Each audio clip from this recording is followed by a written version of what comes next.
Bonsoir à tous et bienvenue dans Smart Bourse. Smart Bourse, votre rendez-vous bourse 2 fois par jour en direct sur Bismart à midi et demi. Tout d'abord, une demi-heure pour prendre la tendance de la séance boursière à la mi-journée avant la grande édition du soir. 1 heure cette fois-ci pour revenir sur les actualités politiques, économiques et surtout financières dans Smart Bourse. Je vous rappelle que vous pouvez retrouver tous les replays de Smart Bourse sur bismart.fr et que vous pouvez également nous écouter en podcast sur toutes les plateformes de podcast. Et au sommaire de cette édition, l'inflation repart à la hausse en Allemagne sur le mois de juin, affichant une progression de 6,8% selon l'Office fédéral de la statistique, après un niveau de 6,3% le mois dernier. Une progression au-dessus des attentes des analystes, constatée également en mensuel, où l'inflation ressort en progression de 0,4%.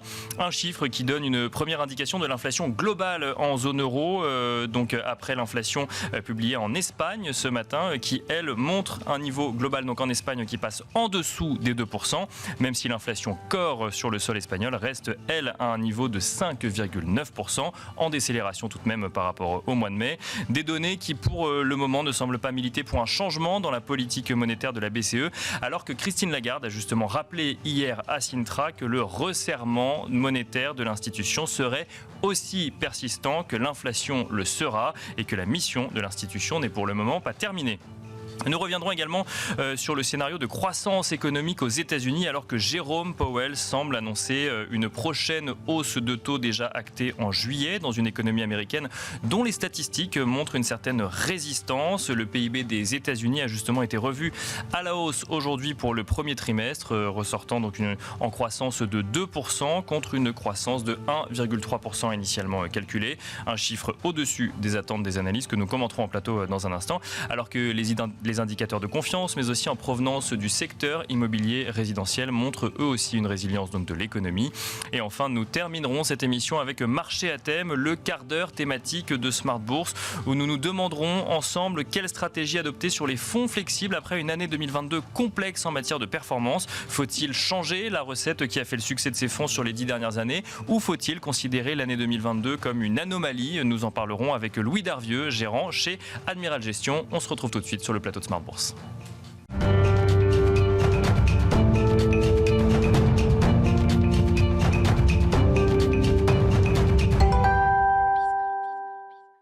Et nous commençons tout de suite avec Tendance, mon ami, le résumé complet de l'actualité boursière du jour proposé par Alix Nguyen. Alix, le CAC 40 poursuit sa hausse. Oui, le marché intègre calmement les dernières données quant à l'inflation allemande de juin.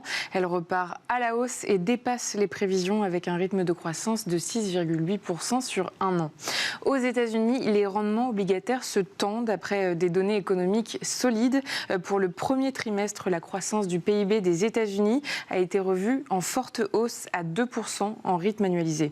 Et puis on note un net recul des inscriptions au chômage à 239 000 contre 265 000 révisées la semaine précédente. Focus sur quelques valeurs à Wall Street, Micron Technology est en net repli. L'entreprise a pourtant publié un chiffre d'affaires trimestriel supérieur aux attentes et une prévision de vente pour le trimestre en cours meilleure que prévu. Les grandes banques américaines avancent dans le vert suite aux résultats du stress test annuel de la Fed, des résultats dont on retient que ces établissements ont suffisamment de capital pour faire face à une grave crise économique.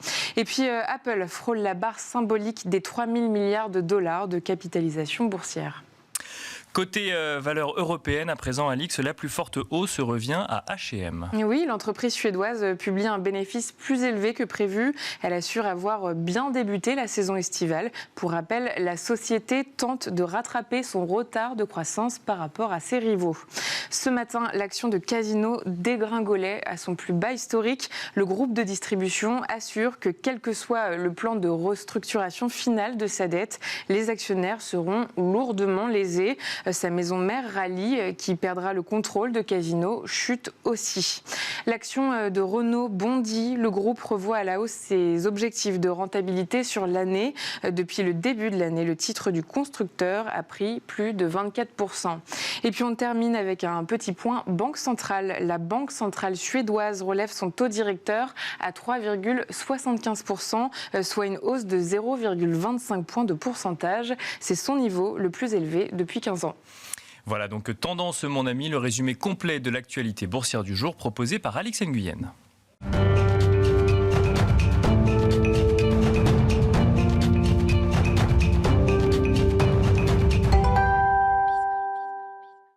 Et c'est parti pour Planète Marché, une quarantaine de minutes ensemble pour décrypter l'actualité politique, économique et surtout financière. Donc dans Smart Bourse, ce soir nous avons le plaisir d'être accompagnés tout d'abord par Nicolas Brault. Bonsoir Nicolas Brault.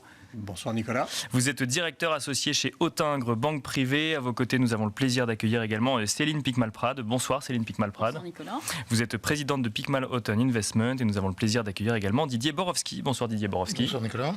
Vous êtes responsable recherche politique macroéconomique chez Amundi Institute. On va commencer avec vous Didier Borowski avec ce chiffre, celui de l'inflation allemande, publié donc en début d'après-midi, après un chiffre d'inflation en Espagne qu'on a découvert ce matin et avant les chiffres pour la zone euro que nous aurons demain. Un chiffre plus élevé que prévu avec notamment une inflation toujours présente dans le secteur des services en Allemagne, plus 5,3%. Est-ce que c'est une surprise déjà dans un premier temps et est-ce que ça peut venir remettre en cause des scénarios économiques, sachant qu'évidemment on aura beaucoup plus d'informations demain sur l'inflation globale en zone euro? Oui, enfin, même si ça surprend un petit peu, il y a un effet de base qui a été noté par tous les observateurs, parce qu'on compare au mois dernier où il y avait des effets de remise sur les prix des transports, donc mécaniquement ça gonfle le glissement annuel. Bien sûr. Par-delà cet effet de base, vous l'avez noté, il y a un glissement mensuel sur le mois, c'est un peu plus élevé, et ça remet évidemment sur le devant de la scène le débat sur l'inflation en zone euro. Après la forte baisse des prix de l'énergie qu'on a connue depuis le début de l'année, eh bien on voit que l'inflation sous-jacente reste élevée, très élevée, qu'elle va ralentir probablement lentement, qu'elle est particulièrement marquée dans les services. On continue de penser que les salaires peuvent encore réagir, même si ce n'est pas une vraie boucle prix-salaire à l'échelle de la zone euro. Il y a bien des effets rattrapage qui peuvent se matérialiser parce que le marché du travail reste assez solide. On n'a pas de productivité. Donc on a des coûts salariaux unitaires qui risquent de pousser l'inflation, l'inflation sous-jacente à la hausse. Oui. Et donc on peut se retrouver piégé dans une trappe stagflationniste. Je m'explique. On peut très bien connaître le ralentissement économique attendu lié au durcissement des conditions de crédit. Et parallèlement, voir une inflation évoluer à des niveaux qui sont très très au-dessus de la cible de la Banque centrale. Et c'est vrai aux États-Unis comme du côté de la Banque centrale européenne. Et c'est ça qui préoccupe aujourd'hui les banquiers centraux. Et c'était l'un des sujets qui a été abordé bien sûr à Sintra. Et à mon sens, le message des banquiers centraux qui est en train de passer, c'est de dire attention de ne pas tabler sur une désinflation très rapide l'an prochain. D'une certaine façon, on est hors modèle. On utilise des modèles qui sont calibrés sur des situations normales. La situation n'est pas normale. On n'a toujours pas digéré d'un point de vue macroéconomique les deux grands chocs qu'on a connus au cours des 3 dernières années, le choc Covid puis le choc de la crise énergétique. Donc il y a encore des choses qu'on ne comprend pas très bien. L'année dernière, on n'avait pas vu venir ce comportement de marge effréné de certaines entreprises qui a poussé l'inflation à la hausse. Donc il y a des choses qui ne sont pas encore très nettes sur la dynamique de l'inflation. Et à cela s'ajoute le fait aussi, et c'est l'un des sujets qui a été abordé notamment par Gopinath lors du FMI, lors de Sintra, c'est qu'il va falloir se préparer aussi à un régime dans la décennie qui vient où les chocs d'offres risquent d'être beaucoup plus persistants que par le passé. Alors les chocs d'offres, ils peuvent venir de la transition énergétique, ils peuvent venir du commerce mondial, et ça aussi c'est notre sentiment, c'est-à-dire que l'avertissement que lancent les banques centrales, il n'est pas sur l'inflation d'aujourd'hui. L'inflation, elle peut un peu surprendre, mais elle va finir par ralentir, mais c'est simplement qu'elle risque de s'ancrer l'an prochain à un niveau qui est bien plus élevé que celui des anticipations et bien au-delà de la cible de la Banque centrale. Donc 2%, c'est illusoire. 2%, c'est illusoire l'an prochain, ça paraît clair pour tout le monde. Mais est-ce que fin d'année, début d'année 2025, c'est possible? Oui, c'est possible, mais il y a encore des points d'interrogation sur ce ralentissement. Et ce que les banques centrales ne feront pas, c'est qu'elles n'accommoderont pas l'an prochain la politique monétaire rapidement. Il leur faudra voir une détente sur l'inflation très marquée. Et on en est encore loin. Et donc l'avertissement, il est moins pour l'année 2023, parce que j'ai envie de dire 2023, vous avez déjà deux taux qui sont déjà pleinement anticipés par les marchés. L'avertissement, il est pour les anticipations 2024 qui sont trop trop d'anticipations de baisse des taux d'intérêt. Oui, bien sûr, des marchés qui ne croient pas forcément effectivement à cet environnement de taux élevé qui repose sur un modèle très simple et consiste à dire ça va ralentir quand même assez nettement sur le plan économique. L'inflation énergétique est derrière nous et donc on va voir bon an mal an des modèles traditionnels vous disent que à ce moment-là l'inflation sous-jacente ralentit. Mais et c'est pas garanti. On peut très bien se retrouver avec des pressions stagflationnistes plus durables et des nouveaux chocs et donc ça préoccupe bien sûr les banquiers centraux. Ça veut dire en fait ça va être plus haut plus longtemps. Ça ne veut pas dire qu'ils vont pas avoir un plateau. On est tous d'accord qu'on n'est pas loin à une ou deux hausses de taux près du taux terminal au jour d'aujourd'hui. Enfin, je veux dire, les banquiers centraux vont vouloir faire une pause. Mais ensuite, la vraie question qu'on doit se poser sur les marchés obligataires, c'est à quelle vitesse les banquiers centraux sont susceptibles de baisser les taux d'intérêt l'an prochain. Et en filigrane de ce que les banquiers centraux ont dit à Centra, je pense que ce qu'il faut avoir en tête, c'est qu'ils ne vont pas les baisser rapidement. Ils vont attendre. Et avec quand même un message, c'est qu'à partir du moment où on fait une pause sur les hausses de taux, ça veut dire qu'on laisse anticiper au marché que la prochaine étape, c'est la baisse à venir. Ah non, mais ça, c'est une erreur. Je pense qu'ils ont répété depuis de nombreux mois que c'est très data dependent, comme on dit, ça dépend des données économiques. Ils ne vont pas dire qu'ils ont atteint. Une pause n'est pas incompatible avec le fait que plusieurs mois après, ils Bien sûr. augmentent le taux d'intérêt. Donc je crois qu'aussi c'est le message qu'ils veulent faire passer. Il peut y avoir une pause monétaire qui peut être entre guillemets un wait and see. On attend pour voir ce que donne la salve de hausse de taux d'intérêt à laquelle on a procédé, parce qu'on sait qu'il y a des délais de transmission de la politique monétaire, donc il peut être sage à un certain moment de faire une pause monétaire. Ça ne signifie pas nécessairement que l'étape d'après, c'est de baisser les taux. Si la résilience persiste, et si l'inflation sous-jacente ralentit trop lentement, on peut très bien imaginer qu'après une pause, l'étape d'après soit une nouvelle hausse des taux d'intérêt. Je rebondis sur ce que vous nous avez dit. Vous nous avez dit qu'effectivement, c'est un scénario stagflationniste qui pourrait également arriver aux États-Unis. Alors, peut-être dans une moindre mesure, mais c'est vrai qu'on a évoqué, il y a eu un scénario de soft landing, un scénario Goldilocks, un scénario récessif. Et maintenant, le risque, c'est un risque de stagflation. C'est un risque de pression stagflationniste, je vais être clair. C'est-à-dire c'est un risque de ralentissement économique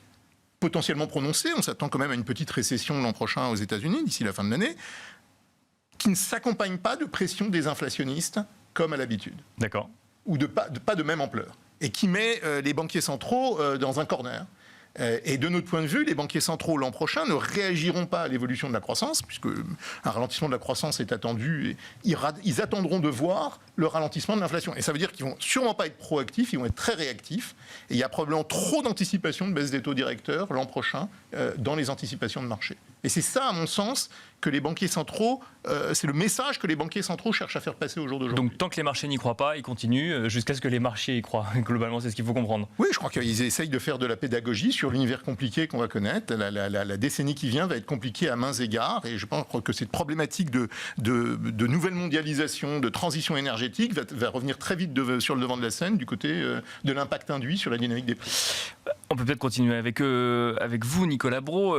Effectivement, les banquiers centraux s'expriment tous les jours ou presque pour marteler le même message. Comment expliquer que les marchés aient du mal à intégrer un message martelé, remartelé par les grandes banques centrales ?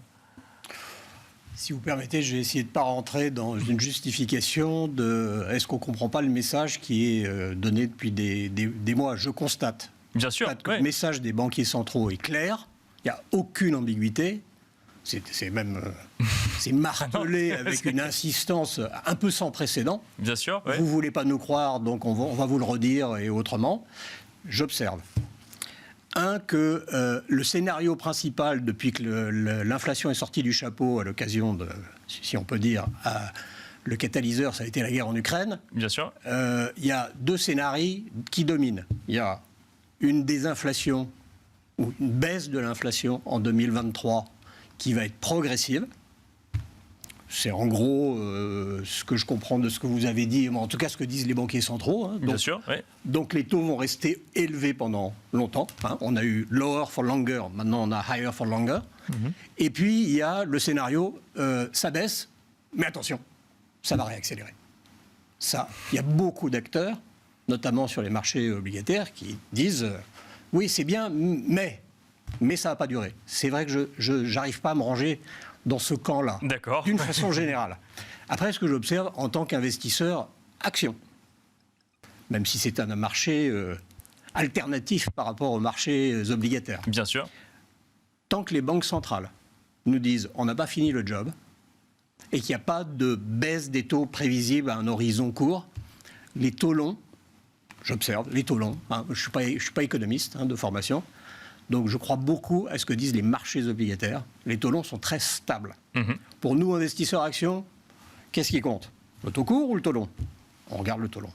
En tout cas, je regarde le taux long. Bien sûr, on est sur le long terme. On fabrique un investissement à 3-5 ans et les taux longs, le caractère forward-looking des marchés est quelque chose qui nous retient dans ce métier depuis quelques décennies. Et le marché obligataire est encore plus forward-looking, en tout cas plus souvent juste que n'est le marché action qui peut s'emballer positivement ou négativement. Mais donc, en tant qu'investisseur action, on va plutôt regarder et analyser ce que va nous dire le marché obligataire que ce qu'on va entendre dans les discours des banquiers centraux quand on veut construire une stratégie sur le long terme et éventuellement anticiper peut-être les rapports de force de demain. On va se nourrir des deux, mais c'est vrai que le discours martelé de « on va encore monter les taux et ne vous attendez pas avant fin 2024 », pour l'instant, ça n'empêche pas les marchés dits de classe d'actifs à risque de bien se comporter. Il y a d'autres raisons.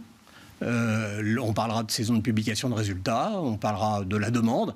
Sur l'inflation, n'étant pas un expert, donc prudemment, je dirais que le chemin qui reste à parcourir est peut-être plus dépendant de la demande finale. Dès lors que la demande, donc faut comprendre le chômage, le niveau de l'emploi se dégrade, le chômage augmente, donc la demande s'érode. Bien sûr. Ce scénario-là, il est écrit et réécrit, et à juste titre, hein, enfin, on observe tous ça. Peut-être que la réactivité des banquiers centraux derrière sera plus rapide. Parce que ce n'est pas le scénario aujourd'hui. C'est pas le scénario aujourd'hui, et puis évidemment c'est un scénario qu'on peut qualifier de vœu pieux ou par certains. Hein. Ça finira par arriver. Hein. S'il continue de monter les taux d'intérêt, parce qu'il y a comme un durcissement des conditions de crédit, on finira par voir ce ralentissement de la demande qui produit ses effets. Ça fait partie parce que Jérôme Powell met clairement ce sujet-là depuis Jackson Hole. Hein. Mais il y a un risque, en fait, ce que montre la communication récente, il y a vraiment un risque de surréaction des banques centrales. Parce que si elles attendent vraiment l'inflexion du côté de l'inflation sous-jacente, c'est qu'elles seront peut-être allées trop loin du côté des taux d'intérêt, et on peut avoir, en fait, au même moment, en fait, un durcissement monétaire, un durcissement budgétaire qui produit ses effets l'an prochain. Donc il va falloir être très vigilant aussi sur les risques que prennent les banques centrales. Parce que Jérôme Powell l'a dit, pour l'instant, le risque, c'est d'en faire trop peu, c'est pas d'en faire trop. Oui, pour l'instant, c'est la thèse des banquiers centraux. Donc il y a ce qu'on pense et il y a ce que pensent les banquiers centraux. Et là, regardez ce que pensent les banquiers centraux. Les banquiers centraux sont aujourd'hui, le message est clair, le risque est d'en faire trop peu. Voilà. Maintenant, ce que pensent les investisseurs, pour beaucoup, c'est que le risque, c'est peut-être d'en avoir fait trop, et que plus ils tireront fort dans un premier temps, plus ils s'exposent à un ralentissement marqué de la demande et l'an prochain. Et donc c'est deux thèses aujourd'hui qui sont contradictoires, hein, qui s'opposent. Céline Picmal-Prade, alors effectivement, je posais la question à Nicolas Brault de comment peut-on expliquer effectivement que ces marchés ne croient pas les banquiers centraux? Alors peut-être qu'on ne peut pas l'expliquer et qu'il faut surtout naviguer avec aujourd'hui, mais quelle est votre analyse, votre compréhension finalement de ce contexte? Il y a beaucoup de choses qui ont déjà été dites, mais peut-être pour compléter ce qui a été dit par Didier et Nicolas à l'instant, j'ajouterai un point, c'est la psychologie des investisseurs. Elle n'évolue pas au fil des ans, et nous avons tendance en tant qu'investisseurs à nous raccrocher à ce que nous avons connu dans un passé proche. Bien sûr. Oui. Et c'est ce qui s'est passé, souvenez-vous, en 2000, c'est ce qui s'est passé en 1973, c'est ce qui s'est passé lors du krach japonais en 1989. Lorsqu'on est confronté à un monde qui change, on a tendance à vouloir revenir dans le monde d'avant. Et aujourd'hui, comme le disait Didier, on n'a qu'une seule aspiration, c'est quand est-ce qu'on va revenir au monde d'avant la crise de 2022. Sur des indicateurs qu'on connaît. Quand est-ce qu'on va revenir dans un monde où les taux d'intérêt sont bas, où l'inflation est maîtrisée? Quand est-ce qu'on va revenir dans un monde où la géopolitique n'est pas importante, dans un monde où les prix de l'énergie sont stables, un monde que nous connaissions? Alors même que quand les taux d'intérêt étaient bas, on disait ça n'est pas normal, ça n'est pas le monde qu'on connaissait avant. On s'y est habitué entre 2008 et 2022. On s'est habitué à ce monde-là. On a eu un choc de taux et de réalité. On a réalisé que le monde changeait l'année dernière. Et depuis octobre, il y a une petite musique qui est revenue, qui est, ça y est, on va revenir au monde d'avant. Et quand on regarde les différents marchés baissiers au fil des années, vous avez toujours ce mouvement-là, c'est-à-dire qu'on a d'abord un choc de marché, ce qu'on a connu en 2022, puis une petite musique et on se dit tiens, ça va aller mieux, donc c'est ce qu'on appelle un bear trap. Ouais. Et puis derrière arrive la réalité à laquelle, effectivement, le monde a changé, l'environnement est différent.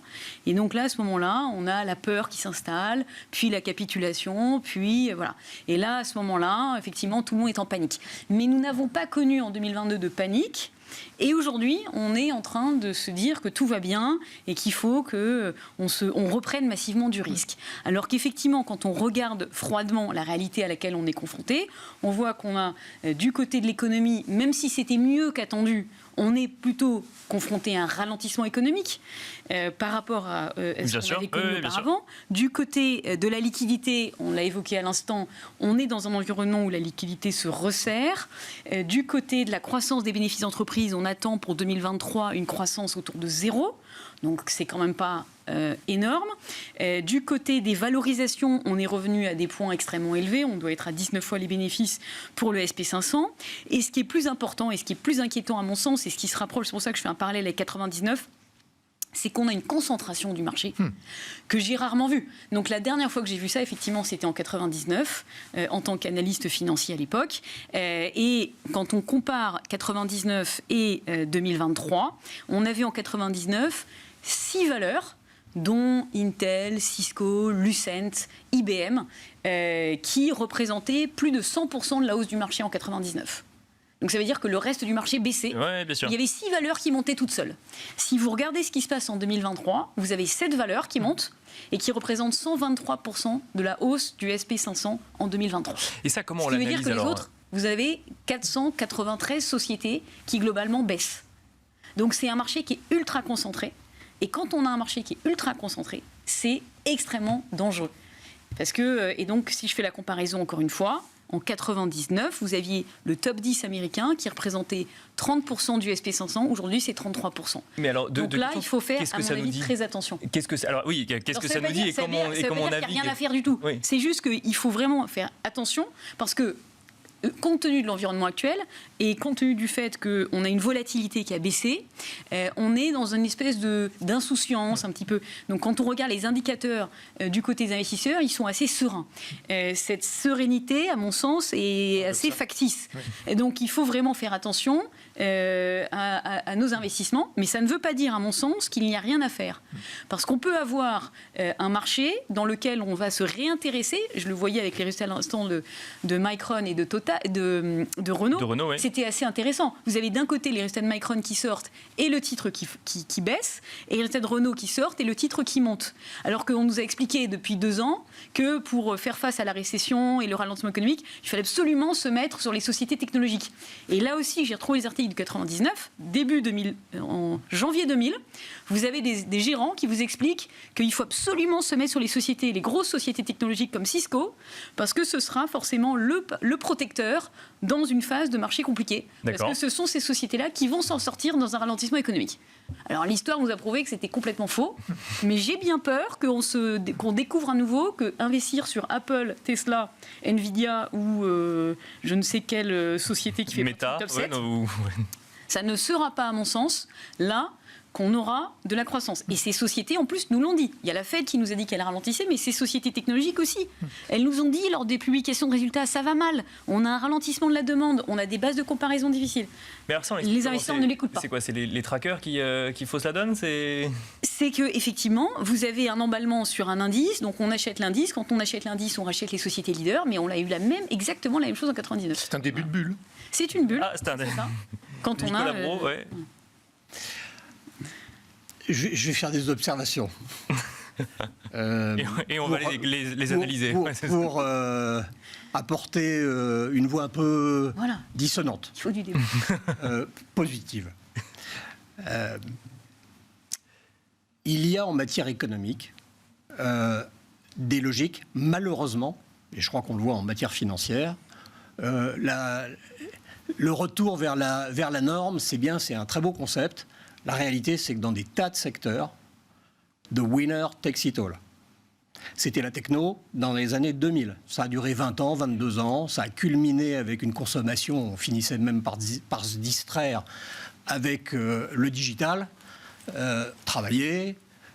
OK. Ça, c'est un pic. Ça, c'est un pic de pratique.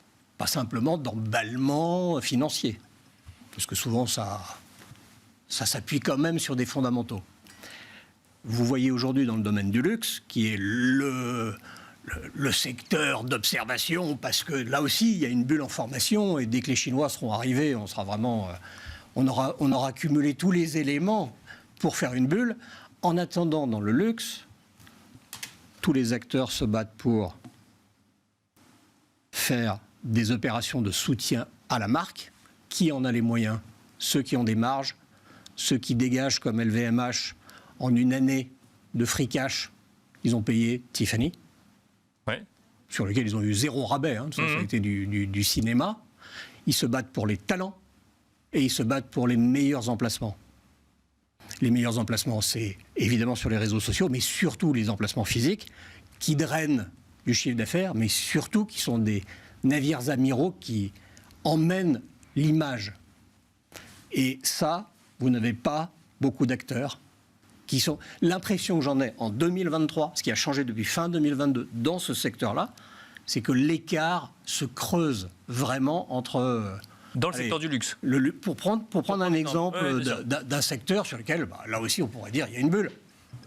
Oui, il y a une bulle, c'est too much, quoi. Hein, les gens qui, dès que ça va mal, ils achètent un sac parce que c'est aussi une épargne de précaution. Il y a d'autres choses.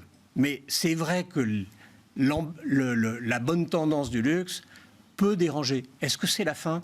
Non. Pour l'instant, les meilleurs, les Chanel, les Hermès, les LVMH, creusent l'écart par rapport à Kering. Mais alors, si je vous suis, ça n'est donc pas un emballement de bulles spéculatives, mais ce moment des small et mid n'est pas près de venir si c'est les gros qui récupèrent les flux.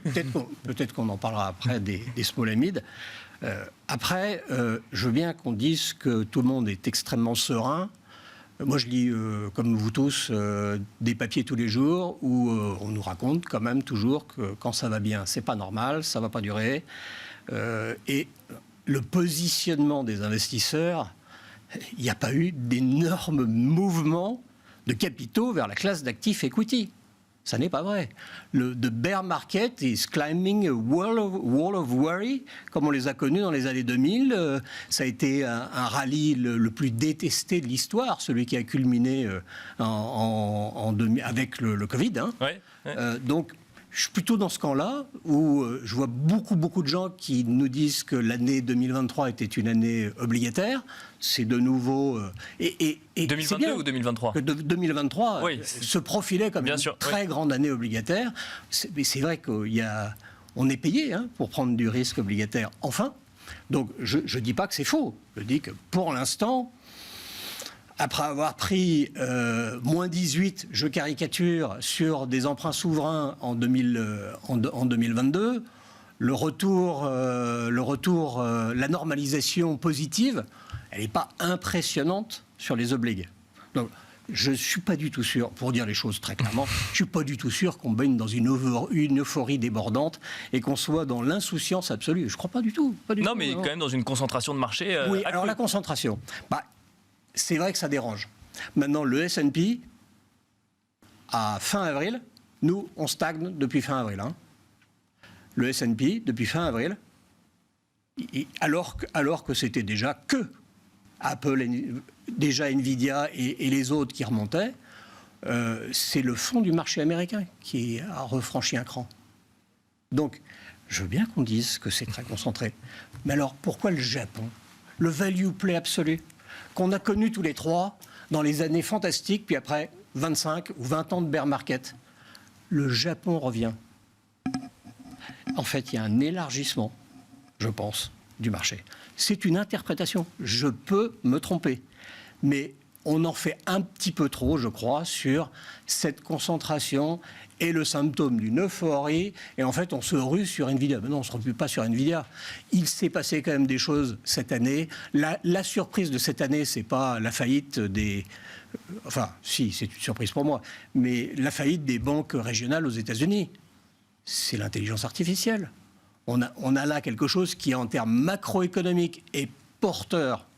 Mais Didier va peut-être me contredire, mais porteur d'une amélioration de la productivité, qui est un des trucs qui nous fait le plus défaut bien sûr. Depuis des décennies, et porteur de rêve et de peur. Rêve et de peur. Alors, on retient qu'une chose, ça fait monter les valos. Mais attention, la peur peut revenir. Les gagnants perçus d'aujourd'hui, ils le disent tous. Hein. Ils disent tous, on en fait un peu, donc on n'est pas déstabilisé. Les gagnants d'aujourd'hui ne seront pas les gagnants de demain. Mais c'est un monde passionnant. Didier Borowski, en réaction effectivement aux deux conceptions qui ont été Oui, notre sentiment, en revanche, c'est en effet l'hyperconcentration du marché américain nous inquiète, nous préoccupe, surtout dans une phase où on s'attend quand même à ce que l'économie américaine ralentisse beaucoup plus nettement que ce qui est anticipé par le consensus ou par la Réserve fédérale. Même si c'est une petite récession, ça va se voir dans les profits agrégés. Donc là, il y a en effet un retour sur des valeurs qui ne sont pas uniquement les valeurs qui sont trop chères aux États-Unis, mais ça nous semble un peu spécieux aujourd'hui de conseiller ça, surtout en risque rendement, parce que le grand retour de l'obligataire, nous on l'a conseillé depuis le mois d'octobre dernier, on reste confiant dans la classe obligataire, parce qu'elle a des propriétés qui permettront de protéger les portefeuilles diversifiés en cas de correction sur les bourses. Et puis le risque rendement, quand on le voit même sur le marché monétaire, je veux dire, vous avez des investisseurs américains aujourd'hui qui se disent qu'ils sont mieux rémunérés à détenir du cash qu'à se positionner sur un marché d'actions américain hyper concentré et très cher.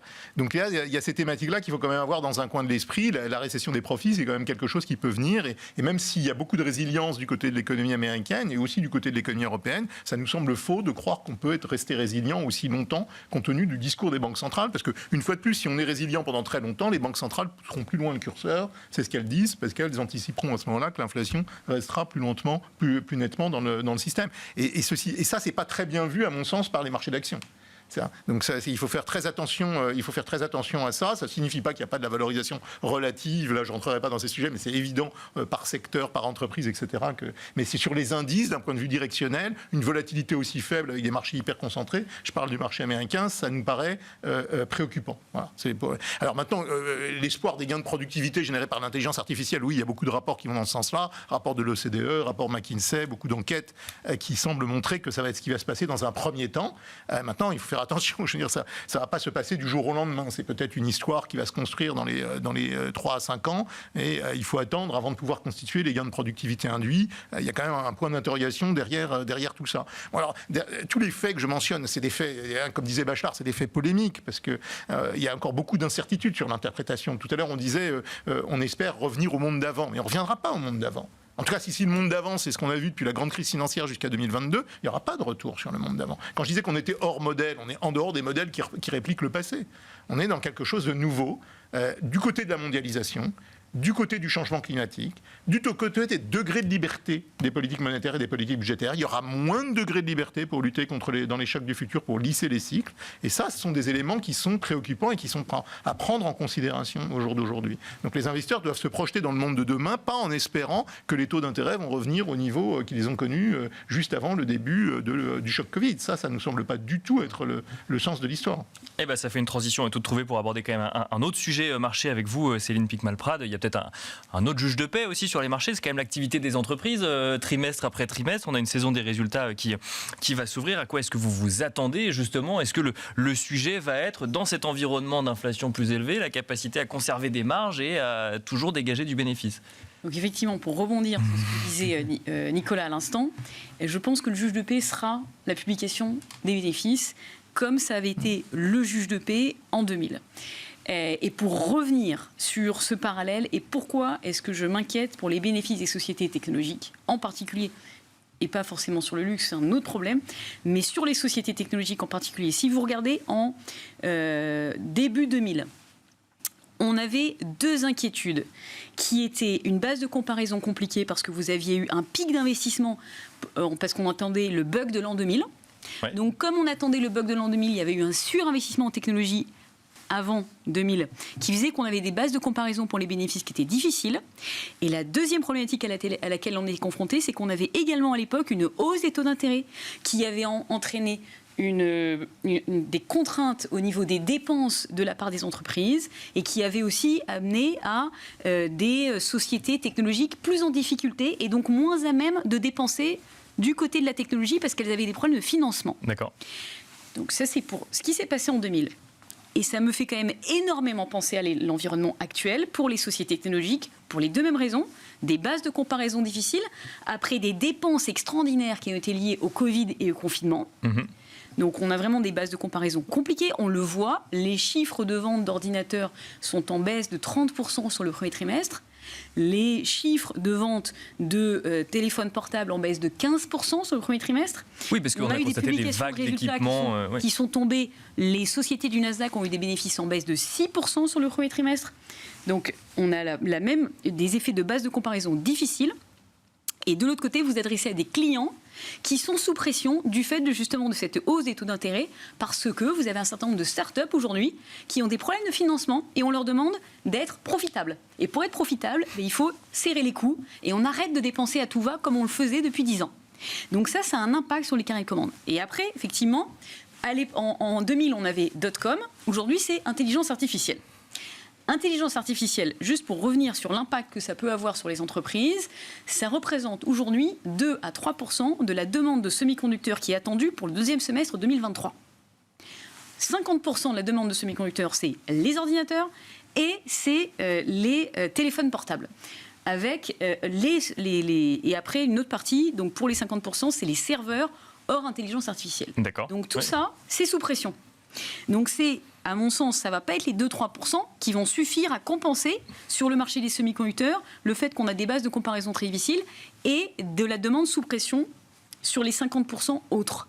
Donc c'est c'est pour ça qu'on va être extrêmement attentif à ce qui va se passer là, au moment de la publication des résultats. Alors les résultats, c'est toujours compliqué parce que si vous mettez la barre très bas, après on va dire finalement, on attendait -6, ils ont fait -4, c'est super. Bon, donc c'est pas forcément sur une fois, mais je pense qu'on peut avoir quand même au fur et à mesure une réalisation du fait qu'il n'y a pas de croissance. L'année dernière, -30% pour les bénéfices du Nasdaq. Sur le premier trimestre, -5,5%. Donc à un moment, ça va devenir, à mon avis, quand même compliqué. Et ça n'empêche pas, pour revenir sur le marché dans son ensemble, qu'on puisse avoir des poches extrêmement intéressantes de l'autre côté. Puisque comme on a une concentration du marché, vous avez beaucoup d'autres valeurs qui ne sont pas du tout surdétenues et qui ne sont pas surreprésentées dans les portefeuilles. Pas du tout. Et c'est ça qui rend notre métier très intéressant pour revenir à ce qui se passe sur le Japon ou ce qui peut se passer demain sur le marché chinois. Donc que personne ne détient et que personne ne veut considérer. Donc il y a vraiment, on a un marché totalement à deux vitesses. Voilà, c'est ça qui le rend extrêmement intéressant pour revenir à ce que disait Nicolas tout à l'heure. Eh ben, Nicolas Brault, justement, sur cette saison des résultats qui s'ouvre réellement dans quelques jours, mais bon, on a quand même déjà eu des warnings et quelques résultats. Qu'est-ce que vous en attendez? Qu'est-ce que vous allez analyser? Alors, des observations. Ça fait en gros 18 mois que la récession est préannoncée et 9 à 12 que la récession des profits est annoncée. Ah oui, bien sûr. On a résisté à autant de chocs, contre-chocs, des problèmes de supply chain, des coûts, les salaires, j'ai plus assez de tout. Et puis là, la musique, c'est plutôt j'ai trop de stock. Donc, le premier truc qu'on regarde, pourquoi? Ça fait déjà depuis la fin de l'année dernière, Didier l'a dit, on ne cesse d'avoir d'une année sur l'autre une partie des explications dans la correction du mouvement antérieur. Il y a eu le choc Covid, ça a entraîné une déformation de nos habitudes de consommation, un poids de la santé, et donc si on prend des exemples concrets, on voit bien qu'un grand nombre d'acteurs, notamment des fournisseurs de l'industrie de la santé, payent toujours en 2023, pour la deuxième année consécutive, l'extraordinaire demande de produits de santé, de produits pharmaceutiques, biotechnologiques qui a eu lieu à l'occasion du Covid. Bon. Et les effets de la crise sanitaire, ça va marquer toute la décennie. Hein. Mais là, on est dans choc contre choc. Donc, on voit des gens choc comme de demande et ensuite Sartorius Stedim, qui est un acteur, qui était une small cap, mid cap, et qui est devenu une très grosse boîte, et qui là souffre, parce que c'est eux qui ont fait un warning récemment, d'un excès d'inventaire, de stock qui est lié en fait à une demande finale qui n'est plus aussi bonne. Et en fait, probablement des clients, notamment asiatiques, parce qu'il n'y a pas que dans les semi-conducteurs que les Chinois veulent s'intégrer, dans le domaine de la santé, les Coréens, les Chinois dans les premiers. Donc il y a cette espèce de focalisation là sur les effets de stock. C'est le message de la chimie. Alors, qu'est-ce qui fait peur? Donc on aborde cette séquence de résultats, comme d'habitude, avec une inquiétude vigilante, mais un peu de pragmatisme, pas tellement d'insouciance, mais on a un peu peur. Là, la chimie n'a cessé d'annoncer depuis 10 jours des mauvaises nouvelles. Partout. Enfin, même des acteurs issus de la chimie comme DSM, problème d'inventaire. La demande qui fiche le camp, qui s'écrase, et dans le même temps, trop de produits, trop d'inventaire. Donc avant, le problème, c'était comment je vais faire face à toute cette demande vis-à-vis d'un sujet intrant en matière première. Et là, le sujet, c'est où est passée cette demande alors qu'il y a toujours des stocks, effectivement, chez les clients ou même chez moi. C'est là où il faudrait regarder. Il y a une distorsion de l'effet de demande, parce que comme les clients ont acheté par précaution, parce qu'ils n'avaient pas les produits, puis ils ont acheté par précaution parce que des hausses de prix. D'ailleurs, j'aime beaucoup Arkema. L'année dernière, la directrice financière, en présentant les résultats en septembre, dit « On passe notre 7e hausse des prix. On n'a jamais vu ça. » Vous êtes client, vous n'attendez pas la 8e pour peut-être commander un peu plus que vos besoins. Donc on est aussi dans... Est-ce que c'est la demande qui est si faible qu'ils le disent, ou c'est l'écoulement des stocks chez les clients qui fait qu'on a une perception de la demande qui est moins forte? C'est là où c'est subtil. Après, qu'est-ce qu'on regarde beaucoup? C'est les effets volume, prix. Le sujet jusqu'à présent, c'est que beaucoup de résultats ont bien tenu grâce à un mix prix-volume qui était de qualité. Là, on va évidemment être très attentif aux signes que en fait, le prix a fini par cannibaliser et détruire la demande. Donc ça, c'est un grand sujet pour 2023 et la messe ne sera probablement pas dite. Et ça va se regarder quoi? Par secteur, par entreprise? Par secteur. Il y a le suspect classique derrière ces avertissements dans la chimie, parce que la chimie, on dit parfois que c'est l'industrie des industries. Donc c'est un espèce d'indicateur avancé. En tout cas, c'est une belle alerte. Il y a il y a les secteurs de la construction qui sont faibles. Là. Le facteur taux d'intérêt est probablement le facteur principal. Bon, il y a eu 30 ans de bonne orientation avant de pas mal de choses. Mais dans les capital goods, on voit déjà depuis 2-3 trimestres des volumes qui sont négatifs. Et en fait, 120% de la croissance, c'est les prix. Ça, probablement que on a le peak pricing, c'est quelque chose qui est derrière nous depuis quelques mois. Hein. Donc voilà, dans les facteurs de vigilance, il y aura ça. Maintenant, on a chez nous rencontré à peu près une centaine d'entreprises depuis fin mai. C'est pas sûr. C'est quand même pas sûr que la demande qu'il faille extrapoler ces signes annonciateurs d'une dégradation des marges. C'est pas du tout acquis. C'est une vigilance qu'il faut avoir. Didier Borowski, oui. Oui, auquel cas, s'il n'y a pas de dégradation des marges, les banques centrales en font davantage, parce qu'il y avait quand même beaucoup d'études qui semblent montrer qu'une grande partie de l'inflation a été quand même tirée par les marges des entreprises. Alors là aussi, c'est un sujet assez polémique, parce qu'on peut justifier pour partie l'augmentation des taux de marge quand il y a un excès de demande. Mais dans l'ensemble, il y a ce facteur qui est préoccupant. Donc, moi, j'ai envie de dire de deux choses l'une pour les investisseurs actions aujourd'hui. C'est soit les économies sont vraiment plus résilientes que ce que les économistes disent, et qu'on repousse une fois de plus le ralentissement économique et la récession aux États-Unis. Mais à ce moment-là, les banques centrales vont faire plus que ce qui est anticipé par les marchés. Donc on ne sait pas ce qu'il faut souhaiter. Non, mais c'est ça qu'il faut bien comprendre, c'est que si c'est très résilient, si les entreprises continuent à avoir des marges et continuent à augmenter leurs marges et on continue qui nourrissent l'inflation d'une certaine façon, on aura des banquiers centraux qui seront probablement enclins à en faire davantage. Et auquel cas, ça finira par créer un problème du côté de la demande globale avec un atterrissage qui pourrait être plus brutal.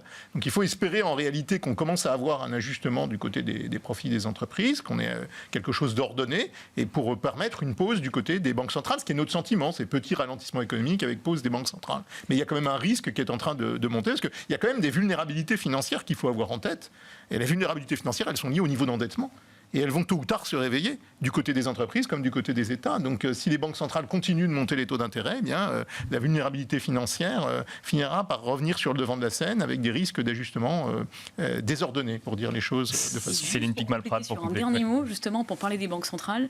Je pense que le monde est plus large que l'Europe, les États-Unis. Bien sûr. Vous avez quand même une banque centrale qui risque de vouloir améliorer les choses et qui va faire de l'injection monétaire, c'est la banque centrale chinoise. Oui. Donc ça, c'est quelque chose, à mon sens, auquel il va falloir être très attentif sur cette deuxième partie d'année. Mais qui, elle aussi, Parce qu'on marche peut sur avoir une ligne de crête. Mais on peut avoir une situation qui n'a rien à voir, c'est-à-dire que j'ai d'un côté du monde un resserrement et de l'autre côté j'ai de l'augmentation dans une partie du monde où les attentes sont au plus bas et que personne ne détient aujourd'hui en portefeuille. Et où les valorisations sont attractives. Et voilà, tout à fait. Donc c'était juste le mot de la fin. Mais ça passera peut-être plus par le budgétaire que par le monétaire. Mais ça, c'est un autre débat. Voilà.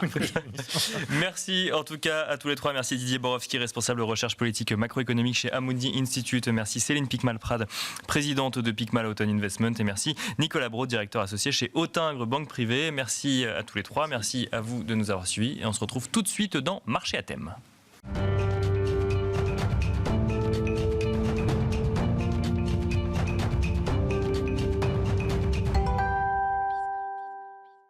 Et nous enchaînons à présent avec Marché à thème, le dernier quart d'heure thématique de Smart Bourse. Nous allons ensemble nous poser la question des stratégies de gestion dédiées aux fonds flexibles dans un contexte de retour des taux positifs. Et pour en parler, nous avons le plaisir de recevoir sur le plateau de Smart Bourse Louis Darvieux. Bonsoir Louis Darvieux. Bonsoir Nicolas. Vous êtes gérant chez Amiral Gestion. Alors je suis ravi d'évoquer ce sujet des fonds flexibles avec vous. C'est un sujet de questionnement actuellement chez un certain nombre de distributeurs de produits financiers en lien notamment avec les performances de 2022 où il est parfois difficile d'expliquer que entre poche action et poche obligataire, l'effet vase communicant n'ait pas fonctionné sur cette année et que du coup ça n'a pas pu absorber les baisses, l'un n'a pas pu absorber les baisses de l'autre.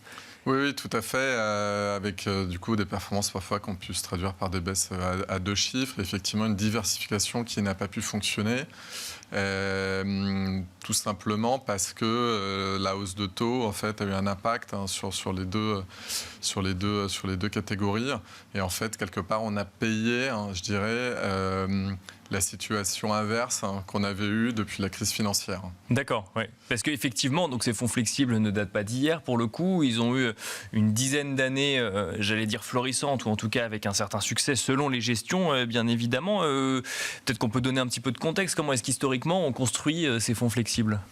Alors tout à fait, c'est vrai que l'intérêt d'un fonds flexible, c'est de pouvoir arbitrer entre les différentes classes d'actifs, donc notamment actions, obligations et sur un plan un peu plus tactique, le monétaire, en fonction des opportunités de marché et du cycle économique. Bien sûr. Cette idée normalement que quand l'économie va bien, les taux montent, les actions progressent. Donc c'est plutôt intéressant quand l'économie s'améliore d'avoir des actions, et puis quand on arrive plutôt en haut de cycle de passer sur de l'obligataire. Bien sûr. Pour avoir un profil rendement-risque lissé au fil du temps. Cette situation-là, en fait, elle s'est progressivement délitée à partir de la crise financière. Pourquoi ? Parce qu'on a eu toute cette dette à absorber. Bien sûr. Et donc les banques centrales qui ont mené une politique de taux zéro dont elles n'ont pas pu sortir pendant une période très longue. Bien sûr. Ouais. Avec dans le même temps une économie qui quand même se portait correctement et une inflation qui restait à zéro. Donc un cocktail très unique, très exceptionnel, et qui a eu en fait des impacts assez forts sur les trois classes d'actifs dont on parlait. Côté trésorerie, des taux zéro, ça fait déjà que c'est plus une solution. Bien sûr. Côté obligations, les obligations d'État, elles aussi, ont été tirées vers zéro, jusqu'au point où on a eu 17 trillions d'obligations à taux négatif à la fin des années 2010. Et donc on allait chercher du rendement toujours plus loin, on allait sur des obligations à 100 ans en Autriche ou en Argentine, c'est pour dire à quel point... Bien sûr, on allait chercher dans le temps ou dans le risque. Et puis, du coup, il n'y avait plus d'alternative, c'est le TINA en anglais, there is no alternative. Donc la seule classe d'actifs, ça restait les actions, donc plus trop d'intérêt d'avoir un fonds flexible, et d'autant plus que dans les actions, c'est plutôt les valeurs les plus spéculatives qui ont tiré, les valeurs de croissance plutôt chères, parce que plus les taux sont à zéro, moins il y a de prix du temps. D'accord. Plus on peut se projeter loin pour valoriser la croissance. Ou alors tout simplement parce que des valeurs de technologie non rentables ont été bien valorisées, parce que, une fois encore, le prix du temps étant de zéro, un profit que vous allez faire dans 20 ans a autant de valeur finalement que le profit d'aujourd'hui. Donc, et alors, dans le contexte que vous nous donnez, effectivement, quelle place pour les fonds flexibles ? Alors, je rappelle, on est dans le contexte historique depuis la crise de 2008. Mais donc effectivement, on avait, comme vous nous le dites, le seul endroit où on pouvait aller chercher de la performance, c'était les marchés actions. Donc on avait quoi, des fonds flexibles qui se servaient des obligations comme matelas et qui ensuite allaient chercher de la performance sur les actions. Oui, donc ou bien des fonds flexibles très agressifs qui étaient essentiellement investis en actions, et c'était un choix qui était assez juste, mais quand même très risqué, ou alors qui prenaient un risque de taux assez élevé. Donc nous, c'est vrai que on a typiquement sur un fonds comme Grand Large, c'est un fonds qui a bien fonctionné à la première partie de rebond économique. C'est vrai qu'entre 2019-2021, typiquement, c'est une période qui a été difficile parce que on est resté avec une approche, je dirais, peut-être un peu trop conservatrice, avec de la trésorerie. On n'a pas voulu aller dans le risque de taux de la duration et côté action, pas voulu aller dans ce qui était un peu excessif en valorisation. Et à l'inverse, en 2022, on a surperformé. Donc c'est un peu... Ça a été, il faut analyser la performance sur l'ensemble de ces années. Mais c'est sûr que c'était un environnement qui était extrêmement difficile de ce point de vue-là. Du coup, la question qui se pose dans le contexte actuel, après cette année 2022 qui a pu être un peu compliquée, mais si je comprends bien, tout dépend de la stratégie qu'on mettait en place aussi. Est-ce qu'on met en place de nouvelles stratégies pour ces fonds flexibles ? Est-ce que ce nouvel environnement apporte de nouvelles opportunités ou de nouveaux questionnements, en tout cas sur ces fonds flexibles ? Comment est-ce qu'on aborde cette stratégie ? Alors tout à fait. Alors évidemment, il y a une grosse partie qui consiste à se dire est-ce que ce contexte en fait 2008-2021 était le nouveau contexte normal pour les prochaines décennies, comme on l'a pensé à un moment après le Covid, ce qui a pris tout le monde à revers ensuite en 2022. C'est-à-dire donc taux zéro, inflation zéro et économie qui se porte pas trop mal. Ou est-ce que on est plutôt dans un changement de contexte parce que aujourd'hui c'est plutôt les politiques fiscales qui prennent le relais du soutien à l'économie, avec les priorités en termes de réindustrialisation, de défense, de transition énergétique. Oui, bien sûr. Et donc tout ça étant plus directement injecté dans l'économie plutôt que dans les actifs financiers et donc et dans de la baisse de taux et donc plutôt un peu plus inflationniste. C'est très difficile évidemment de répondre. Après, on est mi-2023, voilà, précisons. Oui. Donc c'est dur de se projeter sur les prochaines décennies, mais ce qu'on peut dire quand même, c'est que le contexte dont on parlait, historiquement, c'est un contexte très exceptionnel, avec autant d'obligations à taux négatif, ce mix inflation zéro, taux zéro, économie qui se porte bien, c'est quelque chose qui est très exceptionnel historiquement. Donc la probabilité, c'est quand même qu'on ait plus de choix à faire dans les prochaines années. Parce qu'on a du monétaire qui rapporte, de l'obligataire qui rapporte et des actions qui effectivement... Alors le sujet, c'est peut-être la prime de risque sur les actions. Alors tout à fait, il y a un sujet de prime de risque sur les actions, mais après c'est là où c'est intéressant de redécouvrir la grande variété d'actions qui existent. Bien sûr. Plus se concentrer juste sur les quelques niches qui avaient bien marché en 2020-2021. Il y a par exemple tout ce qui est petites et moyennes entreprises qui sont aujourd'hui très peu valorisées sur un plan historique et qui sont... un terrain de jeu absolument extraordinaire, que ce soit en Europe ou en Asie. Donc là-dessus, on a l'essentiel de notre exposition, beaucoup d'investissements.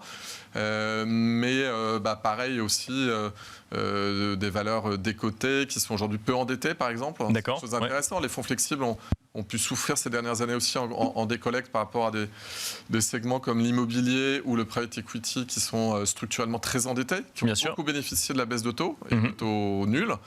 Et c'est des choses qui, évidemment, le retour de taux positif, c'est des choses qui vont peser sur la performance de ce type de classe d'actifs et redonner de l'air, de l'attractivité commerciale des fonds flexibles. Et donc, de la même façon, en allocation action, c'est intéressant d'aller voir des sociétés qui sont peu endettées, qui aujourd'hui ont la flexibilité stratégique de racheter des concurrents, de faire des investissements, alors que le private equity payait des multiples beaucoup plus élevés que ce que pouvaient se permettre des familles ou autres. Voilà.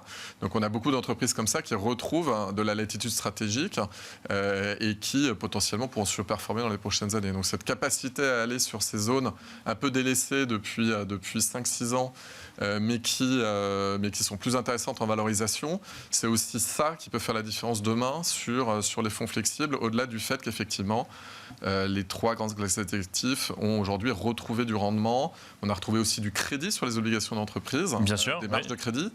Donc on a aussi augmenté notre pondération sur les obligations d'entreprise, même s'il faut être prudent dans un risque un peu récessif dans les prochains mois. Mais voilà. Mais après c'est aussi qu'est-ce qu'on achète dans chaque classe d'actifs. actifs qui fera la différence à notre sens dans les prochaines années. Vous nous l'avez dit, Louis Darvieux, tout à l'heure. Alors vous, le sujet, ça a plutôt été 2019-2021 plutôt que 2022, où là, il y a eu effectivement des moments plus complexes pour un certain nombre de fonds flexibles. La question se pose quand même de savoir si cette année 2022 a marqué un tournant dans un nouveau contexte économique qu'il faut prendre en compte quand on investit effectivement son épargne ou quand on est professionnel de l'investissement, ou si on s'attend quand même à revenir à une sorte de normalité avant le Covid ou avant ces quelques années qu'on a connues. En fait, on pourra le dire un peu en sortie je dirais peut-être du ralentissement économique, voire de la récession qui se dessine à la suite de cette très forte hausse de taux qui, rappelons-le, est historique en termes de rapidité et des effets induits que ça aura un moment dans l'économie. Donc c'est à ce moment-là que ça va se jouer en fonction des choix un peu de politique, probablement monétaire et fiscale. Mais compte tenu des grandes priorités qu'on évoquait, c'est vrai qu'on peut penser que la probabilité, c'est quand même un changement durable de contexte pour revenir à une normalité de long terme. Bien sûr, celle des 10 dernières années, mais une normalité de long terme. Et c'est vrai que historiquement, c'est quand même souvent ce qui se passe. Les contextes macroéconomiques changent de façon assez radicale tous les 10-15 ans. Et le marché a souvent beaucoup de temps pour s'y adapter, pour se faire à cette idée. On a pris des réflexes pendant 10 ans, bien sûr. La crise financière. Et c'est un petit peu, je pense, qu'on voit aujourd'hui, c'est-à-dire que il y a des écarts de valorisation qui sont très élevés au sein du marché action, comme on le disait, qui offrent de belles opportunités aujourd'hui. Donc on l'a dit, petites et moyennes entreprises. Avec une concentration également du marché constaté, que ce soit en Europe ou aux États-Unis. Ça, c'est quelque chose qu'on prend en compte aussi dans des stratégies de gestion ? Oui, ça c'est, je dirais, un des points qui ont un peu perduré à travers cette période, même en 2020. Ça, c'est les réflexes d'avant, c'est ça qu'il faut comprendre. Oui, de concentration sur les très grandes valeurs pour des raisons aussi spécifiques. Mais il y a de tout. Typiquement, en 2022, ce qui a été intéressant, c'est que, par exemple, ça nous a permis d'acheter certaines grandes valeurs. Vous prenez une valeur comme Meta, par exemple, aux États-Unis. Elle a traité à des multiples qu'on n'avait jamais vus. Très inférieur à 10 fois les résultats du cœur de métier, pour une entreprise croissante qui génère de la trésorerie très rentable et qui regagne des parts de marché en audience cette année. Ça, c'était une opportunité exceptionnelle qui est encore tout à fait intéressante. Donc, de toute façon, on est dans un contexte où les opportunités sont plus intéressantes, je dirais, qu'avant. Merci beaucoup, Louis Darvieux, de nous avoir accompagnés donc, dans Marché à thème, le dernier quart d'heure thématique de Smart Bourse. Je rappelle que vous êtes gérant chez Amiral Gestion. Merci beaucoup. Merci, Nicolas. Merci à vous également de nous avoir suivis. Je vous rappelle que vous pouvez retrouver Smart Bourse en replay sur bismart.fr, mais également nous écouter en podcast sur toutes les plateformes de podcast. Et quant à moi, je vous souhaite une très bonne soirée et je vous donne rendez-vous demain à 12h30 en direct sur Bismart.